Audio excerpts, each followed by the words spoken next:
Hello world. We begin with Ian Cousine, who talks about the subject of fair use on YouTube. He highlights content creators successfully using content they did not ask permission for. Ian identifies a number of techniques, including making commentary during the video clip, as well as keeping the clips very short. I recently helped my good friend Armando Ferreira prove that he followed fair use in a recent video.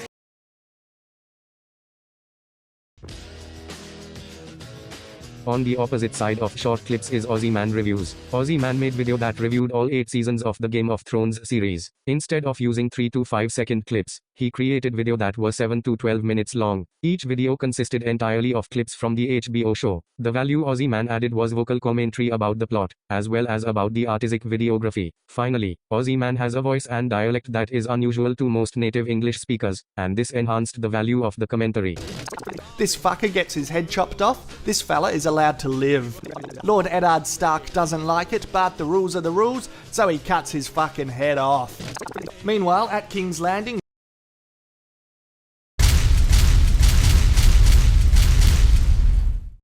Screen Junkies has very similar video called Honest Trailers. These are relatively long video of clips from movies, and they are narrated with commentary by an unusual voice. The name's Epic Voice Guy. Remember it. The video by Screen Junkies are without the face of the narrator. The video by Aussie Man also almost never show his face. The point is that these 5 to 9 minute video are voice-only commentaries. Fair use also protects commentary on videos from everyday users. Aussie Man has many videos like this. He will find interesting videos, add his comedic vocal commentary, and compile a 3 to 5 minute video. oh yeah, today is the day this bloke has decided to fix his roof. He's just getting started with the job. It's funny that the point at which he started the job was also the point in which he ended the job. Another example of this is from Tosh.0. Now it's time for a hula hoop world record.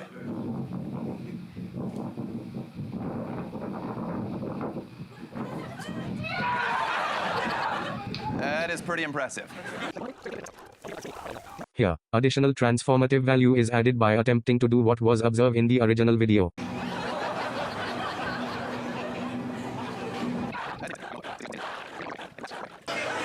That was 7 men going through one flaming hoop 4.5 times.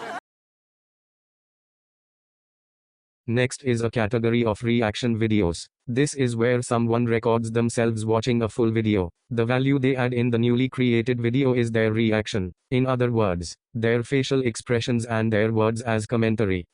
Here content creators R&D Reacts watch and comment on Tim Minchin's animated movie, Storm. The debate briefly abates as my hosts collect plates, but when they return with desserts, Storm pertly asserts, Shakespeare said it first. There are more things in heaven and earth than exist in your philosophy. Science is just how we're trained to look at reality. It doesn't explain love or spirituality. I really like this concept of a music video.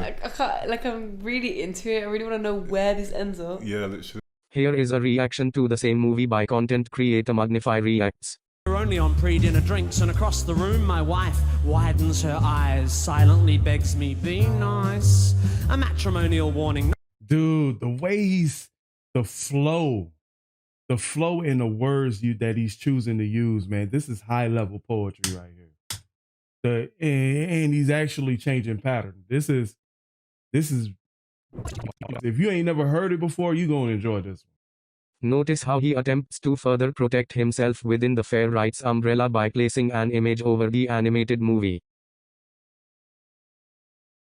One interesting category protected under fair use is video featuring clips from the Joe Rogan Experience podcast. 2 users in particular, JRE University and University of JRE, have had success. They post 3 to 8 minute excerpts from the 2 to 3 hour podcast.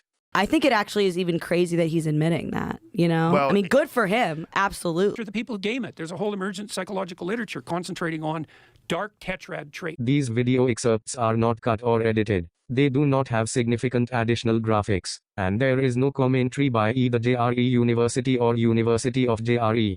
Trump said something pretty scary for him.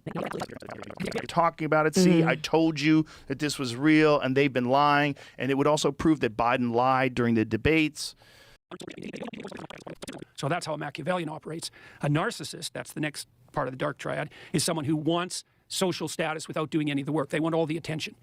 I don't understand how anybody didn't think it was real, though, because Hunter never even denied. Like, he was when all those people signed that letter, all those intelligence people.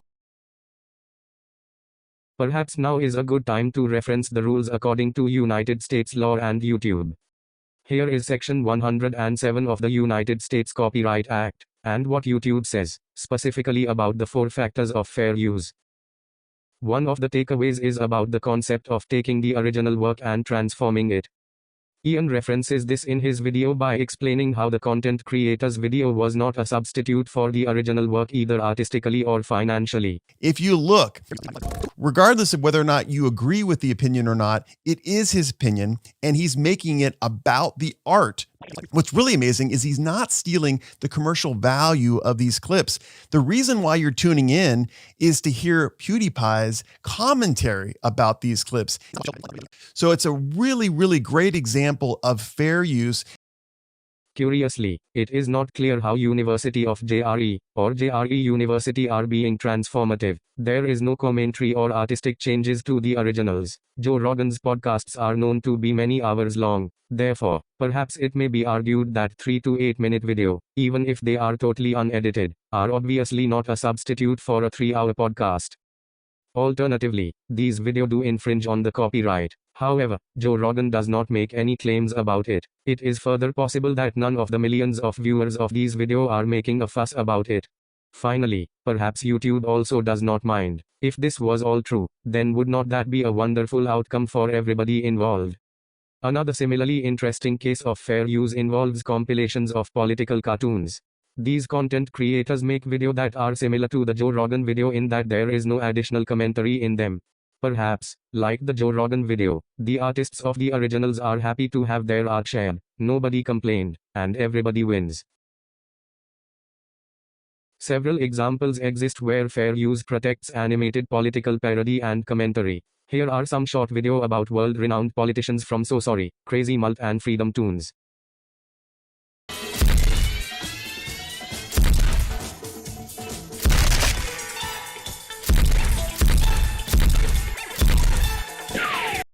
Несем мы соседям свободу, стабильность, практически рай.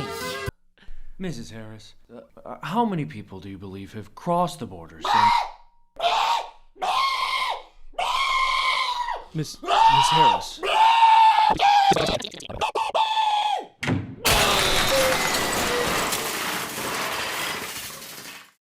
All right, well, I'm just gonna say it. She destroyed him! On the subject of animation is one more example of commentary protected by fair use. This is that of an animated news reporter. Here, Cartoon News Network uses an animated avatar as commentators on their gangland documentaries. We report. You decide. As the Cartoon News Network proudly presents our feature presentation, Killing Kato, Cartel Wife Orders Hit On, Cocaine Kingpin Hubby, for a bigger cocaine kingpin hubby. Finally, protected under fair use are examples of political news, commentary and satire from Jon Stewart, Megyn Kelly, Rachel Maddow and Ben Shapiro. Here is an example of Jon Stewart commenting on political events using a very liberal use of facial and vocal expression. And the two candidates could finally have a truthful, substantive discussion about how much they hate each other.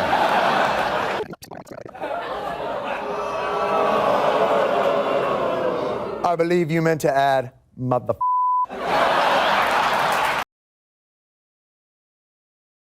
Here is Megyn showing her viewers an incorrect political prediction of a guest speaker from a different commentary program. Wajahat Ali, leftist commentator on CNN and other channels. This is the same guy who's in the Don Lemon clip, like, them Republicans, making fun of the way they talk. For the audience, that's who you're about to hear. Yeah, he was on Piers. Watch. I'm going to sit in front of the camera. Kamala Harris is going to win. The X factor is going to be women, independents, Republicans voting against Trump, and people of color. I can't wait to see the follow-up episode. Here is Rachel Maddow showing her viewers headlines that describe political events from newspapers. So the Washington Post says Hillary Clinton was, quote, dominant in last night's first Democratic debate. The New York Times says Hillary Clinton was, quote, commanding. The New Yorker, the Wall Street Journal, Politico.com. Whether or not you are a supporter of Hillary Clinton for president of the United States, everybody kind of has to admit that she had a great night. Here is Ben Shapiro describing an amateur video of a politician and offering his opinion. The guy said, well, I'll respect you more if you put on a Trump hat. And so Biden did. Biden put on the Trump hat. There he goes. Okay, and then there's a big round of applause, and Biden smiles, and here is my only problem with it. This is the same person who said that Donald Trump is basically a domestic insurrectionist who wants to destroy the country and probably ought to be in jail. If Joe Biden truly believed about Donald Trump what he says he believes about Donald Trump, do you think he'd put on a swastika hat? Of course not. Do you think that he would put on a Donald Trump hat if he thought that Donald Trump was seriously going to overthrow the republic? Of course not. It shows it's all a lie. In closure, we would like to stop to smell the roses. We would like to thank YouTube for the amazing technology they offer to the world. It is truly remarkable to have such unprecedented general access to beauty, humor, knowledge, and to be able to participate in the collective human experience. We would like to further thank the various technologies and communities of helpers that facilitate the making of content. We would like to thank the government of the United States of America, whose ambitious ideals allowed for such freedoms, liberties and opportunities to be birthed, nurtured and protected. We would like to thank we, the people, as well as the people before and after them.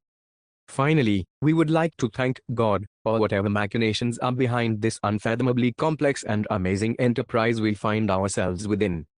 What a time to be alive.